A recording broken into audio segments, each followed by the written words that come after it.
Welcome to Sempa 360. Tonight, it's on fire. Pan-Africanism here at the Sempa 360. Is this an idealism that leading us back, or is it taking us forward? Listen, could it be that the abdication and the rejection of God, the Christian faith in the Pan-African movement, has caused the implosion? Because it's a good movement with great ambition but no faith. Therefore, it's become easily hijacked by the vagaries of humanity: greed, manipulation, sellout, and callousness. When do we get God back into the Pan-African movement so we can have men like Martin Luther King of the civil rights movement of America? Well, God has never left the Pan-African movement. In fact, he has always been center of the Pan-African movement. All of the things we're complaining against, why we're Pan-Africanists, are the vices that the Europeans are bringing to us and the colonialists. Pan-Africanism is against that stuff. You cannot be a Pan-Africanist and not be spiritually centered. You're saying, I don't want to be an alcoholic, I don't want to beat my wife, I don't want to abuse my brothers, I want to live in harmony with my fellows, right? Whatever they're up to, I need to help them. That's what Pan-Africanism is about. It's about unifying people and working together. Now, about Christianity specifically, right? Most Pan-Africans who have read history of Africa are aware that Christianity, in fact, came from Africa initially. So it's not that we are refusing Pan-Africanism. We are saying that, in fact, the true Christianity was already part of our culture. We were baptizing before Christ was born. We were baptizing before Abraham was born. We had God before, they found God here. We believed in a single God, Ruhanga, whatever names we gave him. But Africans were very spiritually centered. When these people came, they said, no, your version of Christianity or of spirituality is unacceptable because you don't speak English. So you cannot say Ruhanga, you have to say God. But really, in fact, Africans, Pan-Africanists, believe in God, and they fight and struggle to make sure that the principles of spirituality, the good spirituality, goodness, fairness, equality, that those things are preserved. That's why we're resisting the encroachments Louis Farrakhan, yes. Nation of Islam, yes. strong Pan-Africanism, rejects Christianity and embraces Islam because he says Christianity is the religion of the colonizer. Therefore, Jesus and the Bible must be rejected. Very different from Dr. Martin Luther King. Yes. My friend that you work with, Dr. Kiran Kuba, yes. rejects Christianity, rejects his Christian name. I forget his European name. Yeah, his European name. Yes. And he embraced, and it's becoming fashionable now, and embraces a combination of Egyptology, Troisism, going back to quote unquote our primitive African religion. No, and Jesus is rejected. He never uses the word primitive. I use it myself. Yeah, but there has been nothing that's been developed spiritually advanced than what was there 5,000 years ago. The same morality exists. If you read texts from that time, they tell you, the 10 commandments, do not steal, do not cheat. Has that changed? No. So you cannot say that, the Asian traditions, they say, you should go and steal and kill. No. The same principles, I'll give you an example. Our Father, the prayer of the Christians, who art in heaven, that was the prayer of Osiris. They simply took it, and in fact, even the name, it began, Amen, Amen, our Father who art in heaven, Lord, whatever. And it ends, Amen. Amen was the name of an Egyptian god. The prayer, the Psalms 23, the Lord is my shepherd. That is also an ancient Egyptian prayer. So the thing is this, the book of Psalms and the Israelites created the Judaism and Islam and Christianity out of something they already found in place, which was already working. So what they're saying to Africans is, your language is not compatible with Hebrew or Arabic, therefore you don't have a religion. That's confusion of issues. Can I pray to God in my language? Can I have a name in my language? Or does it mean, in order for me to be Christian, I have to be called Alex or Johnson or Jackson? What is that? What is that really? I find that the pursuit of Pan-Africanism goes to the point where Christianity is seen as a white man's or a Jewish religion. No, this is God's sovereign. They're not opposing God. They're opposing and then they find the form of expression. They find difficulty in a Jesus who's non-black, and there's this obsession of looking for a black Jesus, a black presence, a black God. Really, I don't care. To me, I have to be honest. if my Messiah or my leader is black or white, really, I'm not racist. And I think this is the issue is this, right? If I came tomorrow and somebody asked me, how did Pastor Sempa look? And I said he was a blonde, blue-eyed person with a, you know, a Jewish name, would I be right? No, I'm not. I'm not Jewish. Exactly. But the thing is this, right? Why is it so important for us to twist the appearance of the person who told us? No, I don't think so. I think it's to me, it is the idea that for us, we must make everything African. And for me, I'm a Christian. It is not. I'm a Pan-Africanism. And I feel what has happened over the last few years is because of the socialist Marxist leanings that are very predominant in Pan-African thought. I agree. When you go to Chankwanzi, yes. I had my, what was that? What did I have here, Irumba, the other day? I had... Kajabagu. Yes, Kajabagu. Yes, Kajabagu. He was here, you know, very much Marxist thought and everything. Now, religion is the opium of the masses. The influence of Marxism has created hostility to Christianity and religion. Marxism was not Pan-Africanism. It entered the Pan-African movement during the 1919 Pan-African Congress in London and also in Paris. The socialists at that time were the only whites who were able to see blacks and accept them as their brothers. But during the Russian Revolution, it just happened. So that's how they entered, and they twisted it. Now, the Pan-Africanism is a broad movement, and it has different influences in it. But the true Pan-Africanism has nothing to do with socialism. Are you a Christian yourself? I'm an African. What does that mean? It means I am accepting what God made me as. I'm not going to claim other people's things. I'm not going to say, I know I'm coming from the Jackson family. Who's Jackson? Do I know him? I didn't ask you if you're from Jackson. I said, are you a Christian? I am an African. That is sufficient. What do I need to add to that? Is that because you see, there's two things here. There's nationality, there's ethnicity, and then there's religion. A Jewish person here can come spirituality. And if you ask a Jewish person, what are you? Are you a Christian? He'll tell you I'm Jewish. What does it mean? It's a nationality, it's a religion, it's a spirituality, it's everything. No, I know many Jews. By the way, I used to think that. I met so many Jews who are the leading atheists in the northeast of America. I am not an atheist. Leading homosexuals. Yes. Northeast. I'm Jew, but I'm gay, but I'm a Jew, and I'm studying to be a doctor, but I don't believe in God. Yes. So, to me, I ask you a question. Now, the problem is this. When you ask, are you a Christian? Christianity is associated with European history. Islam is associated with Arabic history. Arabic imperialism, they confuse the two things.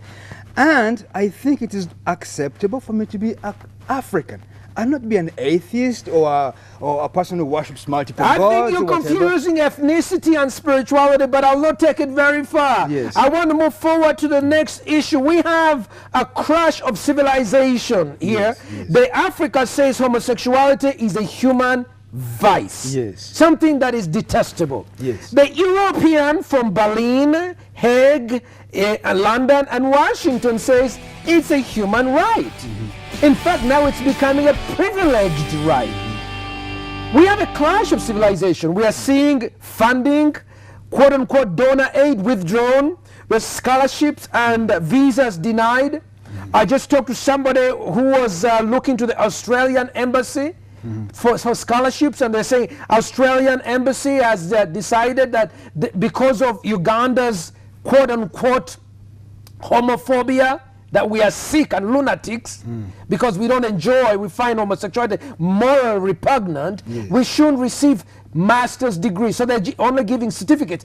I'm seeing an increase of persecution, attacks, economic blackmail on Africa. We're being ridiculed. From your Pan-Africanist perspective, I'd like you to address this issue. What is your view on what's happening? First of all, Western civilization is failing. That's the thing you have to understand. It's being taken over by lobbyists and groups like this that are pushing their own agenda, whether it's gun runners, people who are promoting homosexuality. But you have to understand what has happened to them. The statistics are telling 25% of all the adults in the US are clinically depressed. The people who are on medication, they have been saying these people are basically insane, right? It's the truth. Remember, 50% of the households in the US a single occupancy housing. That means 50% of the houses you see there have only one person living in them. Homelessness isn't exploding.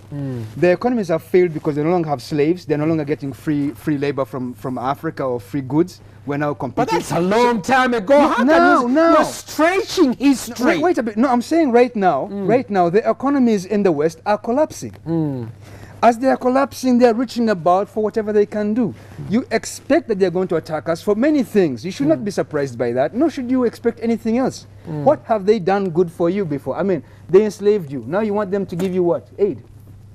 Well, they come as development partners, and you're the people who let them through the borders. You should put a thing and say, don't come here. They are coming here to do what they normally do to themselves and to other people. We have World Bank has brought us great macro and micro policies called structural adjustment, where they teach us to privatize everything, and they say, sell everything, sell the electricity company, sell the power generation, sell the commercial banks, sell the cooperatives, sell the railways. And that's been for 30 years. Yes, but the thing is, if they tell you that, you have to say no. As a good Pan-Africanist, I do not want to sell social services to some private company. And if they threaten to throw you out of power? You call your friends and you defend yourselves. Go ahead. What are the internal contradictions within Western civilization that are causing its collapse? Look at this, right? Pollution. You're talking about homosexuality, right? The whole of the eastern US now has no fresh water. They have to recycle water, and the recycling only removes the metal contaminants and the solid waste, but it doesn't remove the hormones. And everybody's on hormones. They're on hormones for fertility, they're on hormones to prevent birth, and then your 5-year-old child opens the tap and drinks this concoction. How can they grow up normal? The instances of people who are being born in America who are what you call hermaphrodites. It's exploding. So people are being born with all kinds of diseases and all kinds of deformities, and this is what they're trying to regulate because they're thinking we can't control it. What they need to do is stop drinking this water and stop eating cultured food and get off the sugar. Then all these problems will stop. I have to say that I've not had that one. It sounds, Mr. Imara, that sounds so, to me it's very ridiculous. You think it's in the water? No, this gay movement is caused by the drinking of the water. It's not just the gay movement. It's the insanity, the obesity, the failures of many things, social failure. They're having the antisocial behaviors. Psychosis. Psychosis is a major epidemic now. I saw Bill Gates the other day. I mean, I can't believe this. I don't know if you saw him. Bill Gates, the multi-billionaire, the other day took human stool and they put it through a process where they squeezed all the water out of it and he drank it. And he did this on a national media, and he's saying, look, this is good for us to process and get water because there's water problems. Now, I can assure you there is no process developed so far in the West that they're using that removes hormones from that water. You can remove the solid waste, but all of the birth hormones that they're taking, the birth control and the fertility drugs, all of it is going there, and that's what he drank. There was a person in Russia who went to a lake that had been contaminated by nuclear radiation, and he drank it to prove it was safe. They do this normally. They're crazy, I'm sorry to say. But a system has collapsed. And they say a blind man leading a blind man. If we go with these people, we're going to end up in the situation they're in. So people need to stop drinking and eating and poisoning their bodies and poisoning the air. We're dumping, kids are getting asthma. That's from diesel, from trucks. So how can we continue to say we're going to have a society where we're going to eat trash? Are you disillusioned with the national resistance movement, government, 30 years of being in power, great accolades on Pan-Africanism? I mean, we have the Chango Machos, we have the Kiurankuba, we have the Kajuvangu, we have the Chankwazis, we have the Minister of Justice, the Kahinda Otafire. Are you disillusioned that with so much talk of Pan-Africanism that came, self-determination, the 10-point program, a sustaining economy, we have actually ended up having brought in this dinosaur called the World Bank and the so-called donors that we've not been able to restrain and temper them so that we can continue the road of self-determination? The fact is most Africans give lip service to Pan-Africanism, but they are not orthodox in it. Everybody thinks they're Pan-Africanist. But when it comes to the crunch time, they always fear the enemy and they sell out. You cannot say that Pan-Africanism has anything to do with the World Bank. Is it fear for what happened to Gbagbo? Because when Gbagbo made a decision to turn away from France, and France, you must understand, does not give up easily its colonies. Francophone, what we have seen happen in Rwanda is a miracle of our days. Yes. Rwanda, which was Francophone, turning away and going towards Anglophone, more European, changing its style, it's not been at a small price. Yes. So maybe they are really afraid of what happened to Gbagbo, to Thomas Sankara, to the Patrick Lumumba, Steve Biko. Maybe they get to the point where they might kill me. We are all going to die. Well, the question is how. You can get hit by lightning or struck by a car, or you can get killed by your enemies. There are proud things you have to do. You can't say because we're going to face adversity, we will give up. Our ancestors won our countries back. They gave us the freedom to sit here when we're not allowed.